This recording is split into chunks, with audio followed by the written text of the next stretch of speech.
দেখতে চলেন যারা ব্যবহার করবেন কেমনে, জিকে যাবেন এমনি। আগে দিলাম সুই, পরে দিলাম চাপ, আইসে গেল পিন, সুতো বাজাই দিন। মায়ের জন্য এসে গেল সুইয়ের মেশিন। সুতোর মাথায় সেপ লাগাইয়া টানা টানি নয়, অন্ধকারে এখন বাবু সুই লাগানো হয়। মা চাচিরা সুতো ধরে ঠেলা দেয় বারবার, তাদের জন্য এসে গেল সেকেন্ড হ্যান্ড কারবার।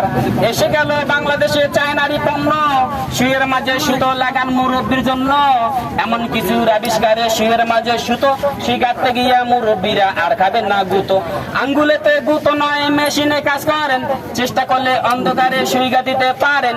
মুরব্বীদের বার বাড়ার ছোটরা একবার, বাংলাদেশে এসে গেল সেকেন্ডের কারবার। এসে গেল বাংলাদেশে চায়নারি এক পণ্য, 20 টাকার বিনিময়ে বয়স্ক লোকের জন্য। এমন কিছু আবিষ্কারে সুইয়ের মাঝে সুতো, সুই গাঁথতে গিয়া কেউ কখনো খাবেন না আর গুতো। ব্যবহার করবেন কেমনে, দেখা যাবেন এমনে, মেশিন ধরবেন খারা, দেখতে চলেন যারা। সুইটা দিলে মারের চা, পাইসা গেল পিন, সুতো দিলে হাতটা চাইরা সুইটারে টান দিন। ওই মায়ের জন্য এসে গেল সুইয়ের মেশিন, সুতোর মাথায় চাপ লাগাইয়া টানা টানি নয়, চেষ্টা করলে অন্ধকারে সুই লাগানো হয়। মা চাচিরা সুতো ধরে ঠেলা দেয় বারবার, সেই মুরব্বীর জন্য এলো 20 টাকার কারবার। এসে গেল বাংলাদেশে চায়নারি পণ্য, সুইয়ের মাঝে সুতো লাগান মুরব্বীর জন্য। এমন কিছু আবিষ্কারে সুইয়ের মাঝে সুতো, ও সুই গাঁথতে গিয়া মা চাচিরা আর খাবেন না গুতো। ধন্যবাদ।